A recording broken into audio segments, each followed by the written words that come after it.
Hey, it's Debi Krichbaum here, and I want to do a follow-up after the seminar that I just went to. It was fantastic for great updated information as we are in the new year of 2023. The two key focuses were on landlord-tenant move out, I think, and trying not to have an eviction being the goal. That was one of the topics. And then the second one was what we call 1031 exchanges, which is a way that investors defer paying taxes on properties that they hold in investment and not personal property, or not property, but it's not their house, it's properties that they rent. Okay, key tips or key takeaways. I have my little paper here.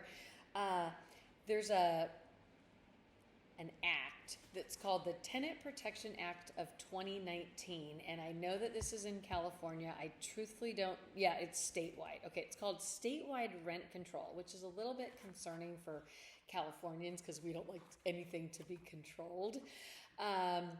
It is a bit of a challenge because if your property fits the criteria of needing this protection thing, you have to then give a 60-day notice if you ever want to change who the occupant is. But here's the scary stuff. As we're looking at it, you can't just give somebody notice because you want somebody else to live there. It has to be that there's reasons why the occupancy needs to change. So it's a little tougher than it used to be. COVID protected a lot of tenants that probably took advantage of the system.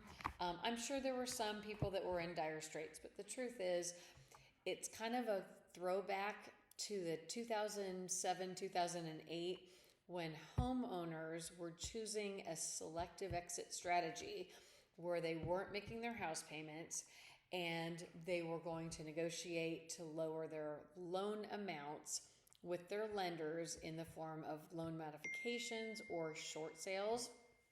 Same kind of thing. COVID hits. Very few people locally, were deathbed ridden in results of the COVID. But a lot of tenants love not making their rent payment for 0 to a year or two. These are clogging up the court systems now as property managers and independent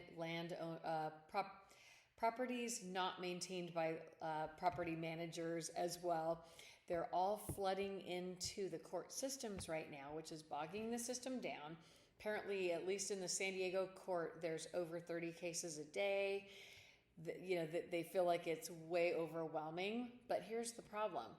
Is the tenants have a lot of protections that the landlord doesn't. So if your property is a single family detached home, owner occupied, or if it's a duplex and the owner lives in one half of the property, or it's a dorm, which I don't have any clients who own dorms, but maybe you do.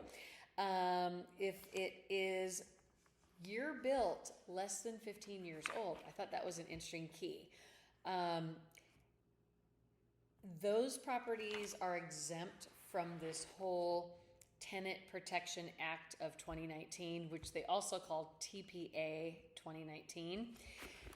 So if you have a single family detached home and you live in it and you just rent rooms out, or if you have a condo or a duplex, you live in half of it, or if it's 15 years or younger, or if it is, there was one other one, I think it was a mobile home. Those are exempt from this protection for the tenants.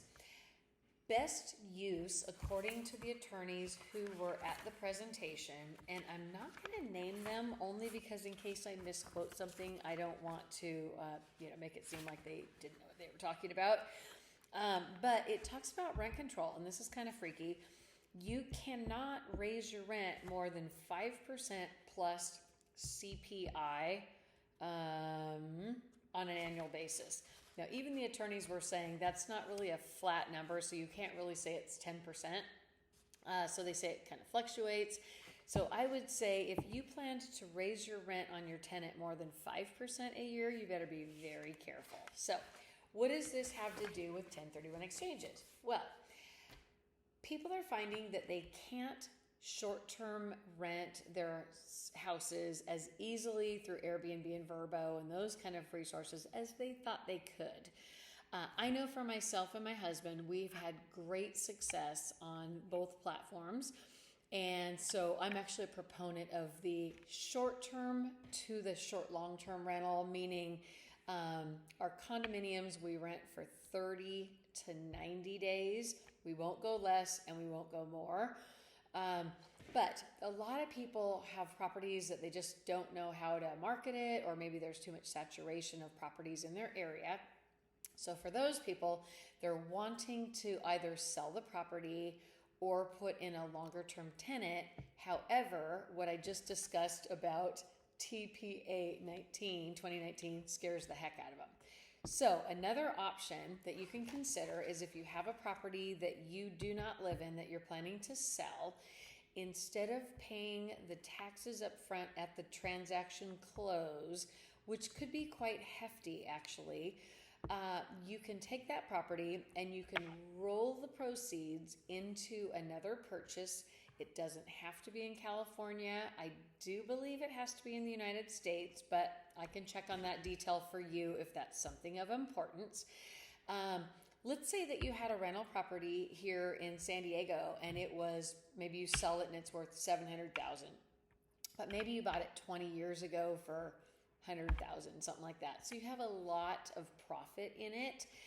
You could roll that over into 4 or 5 or 10 or 20 little tiny, very affordable places in some part of the nation. I don't know where it costs that little, but let's just pretend that there was somewhere in Alabama where you could find a house for $75,000.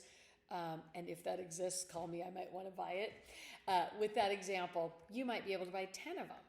And so now instead of putting all your eggs into one basket, that if one tenant doesn't pay their rent, you're stuck. Now you have 7 or 8, little eggs in the basket that if 1 or 2 tenants goes through a rough patch, you still have 4 or 5 or 6 of them making their payments. So I think that's brilliant.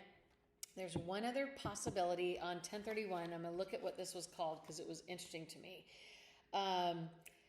There is what's called a reverse exchange. And so in the reverse exchange, you don't sell the property and then go find another one.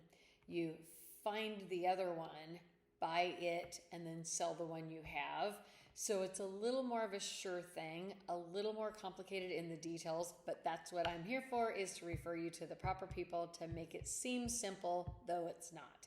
So hopefully that was helpful information to assist you if you either have or you're thinking about renting your property long-term to a person or a couple or a family or a bunch of roommates.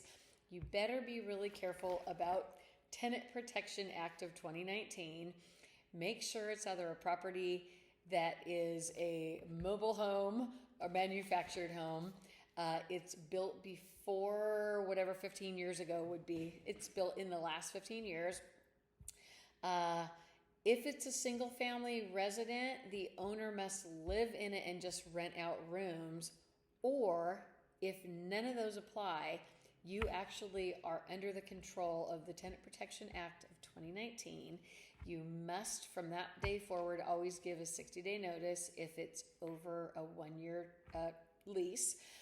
And it's very, very, very tough to get your tenant out, even through the eviction process, unless there's some huge problem with it. So that is your landlord information for the day.